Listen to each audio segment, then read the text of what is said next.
then came Friday the 13th, which completely blew the lid off and had every independent filmmaker going. Splatter. Splatter became crazy. Dawn of the Dead, you know. Friday the 13th. Those two in a row, just like that, I think that's what started it all.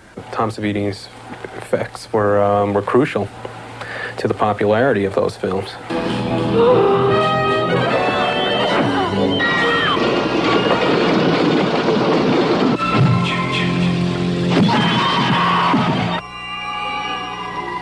Jason, from Friday the 13th, the first one, was, I kept thinking of this guy that I saw in my neighborhood when I was a kid.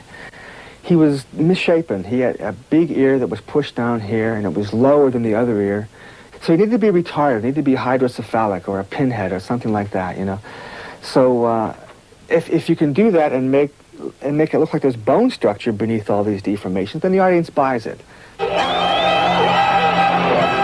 I stood outside of a theater waiting to walk in to watch this movie, and I heard the whole theater scream at the top of their lungs. And I says, wow, you know. So I go in, I forget all about the audience screaming, and then we all scream when Jason came up. So the point is, it worked. You felt something. By far the most popular figure, for better or worse, has been Jason, has been the masked, psychotic, deformed killer. Readers write in describing Jason as if they're talking about Willie Mays. I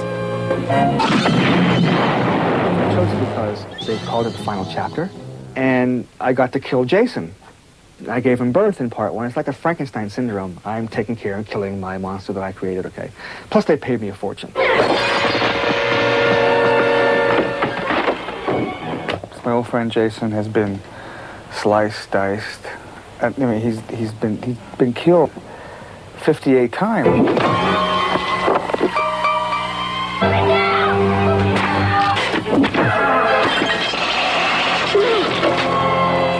I mean, the guy is unstoppable.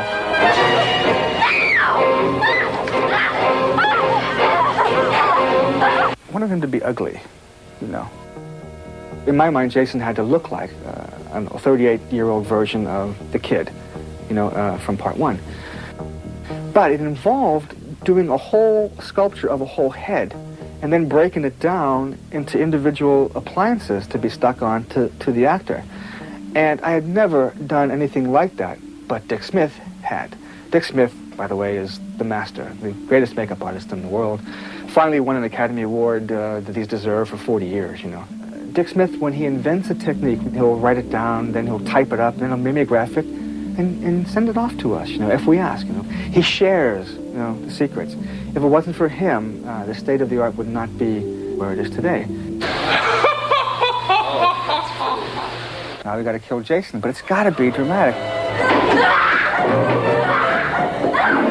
4 movies this guy's been rubbing out teenagers, you know, now it's his turn to get it. So I had this machete from Dawn of the Dead that we used to, you know, split the guy's head, you know.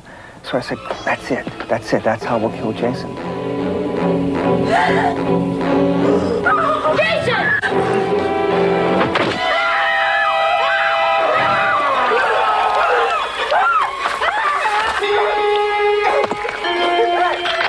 No way to slide down a machete, realistically, unless we, you know, do a traveling mat or something, you know. So we had to do it mechanically. So we built this thing. We tested it over and over and over again with water, you know, for the bleeding. But the idea of somebody getting hit and then sliding down the blade, what a payoff. They were screaming their lungs off. And there's our reward. You know, we have to wait a year later to get our reward, and there it was, and it was worth it. Gotten quite a bit of notoriety about the splatter movies. Notoriety came, I assume, with the subject matter. If I said I was proud of doing the slasher movies, there would be people who would say, how dare you, you know, and all that. But I am. My job is to take what they write down and create it, make it happen, believably, you know, on the screen. So, you know, I think I do my job well. Those people who say that we are the modern, you know, practitioners of stuff, it's not true, because it was happening a long time ago. There was, in the late 1800s, kind of a rage for violent theater. The Grand Guignol, unlike any other theater in the world, as a general rule, would do that act of violence in plain view of the audience.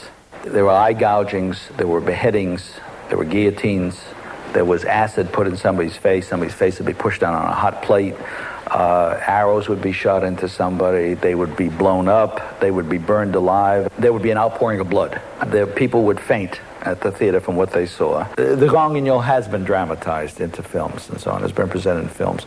It's more the influence that it did, which was that people saw this kind of theater and were influenced to try the next step, which was to go into films. So I think people that are into horror, particularly graphic horror, get a rush out of it that you can't explain. I'm not sure why. I'm really not. It's either that prurient desire to see the moment of death. Guys like the Maniac or the Friday the 13th ripoffs, those creeps, guys like that really do exist outside.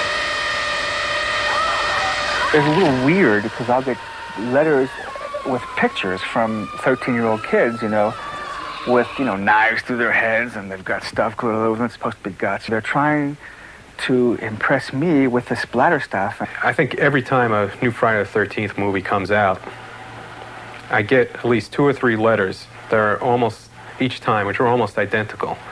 And it's always some kid writing in, asking, where can I get a hockey mask like Jason wears in the Friday the 13th movies? Which I think is an example of how involved they are, because obviously they've never seen a hockey game before or a sporting goods store.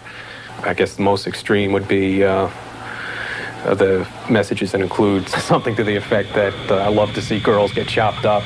I don't think it's going to cause anyone to go out and commit a crime. I think, in fact, it might act as a fuse and prevent somebody from going out and committing a crime.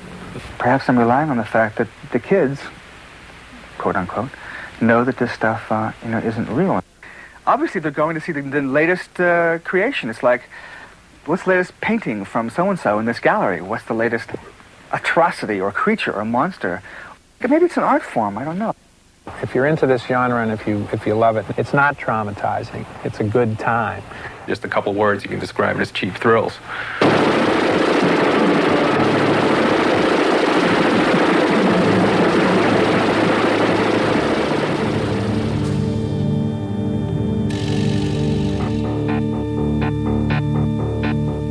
You simply put the explosive charge, put that in the middle there.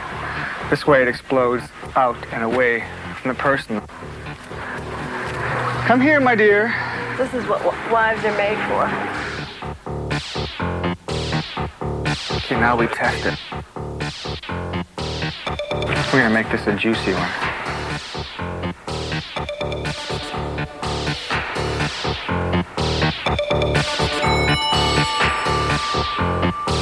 Up against the wall.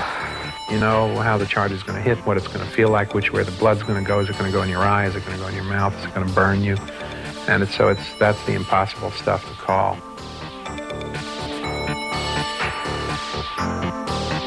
Want a blindfold? Cigarette?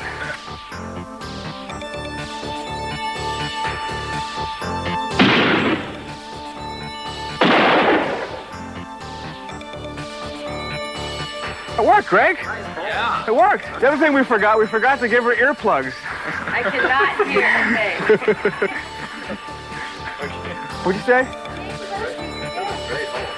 Yeah, they are. See this detonator box here? If we were doing a machine gun hit, we go.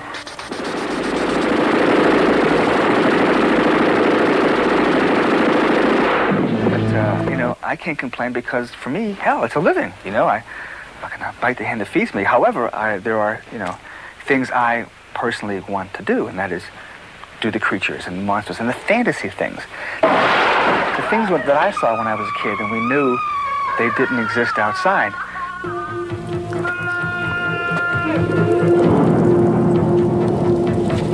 Night of the Living Dead, Dawn of the Dead, Day of the Dead, Return of the Living Dead. I mean, everything today is zombies.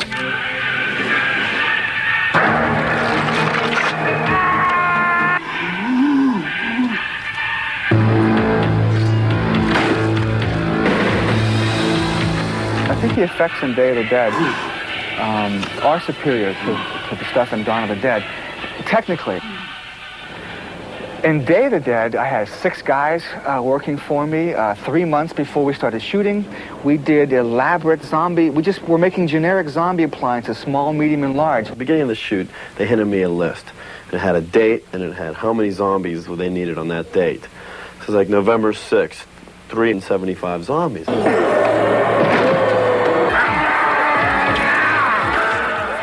you're putting it on, it's kind of like you have 20 people you have to do.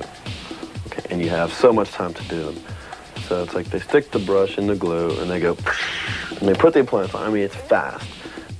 At the end of the day, getting the glue off was like, you know, it was very, very painful. I even had one girl pass out on me when I was taking it off. I was holding her up and she just fell. And I was like, wait.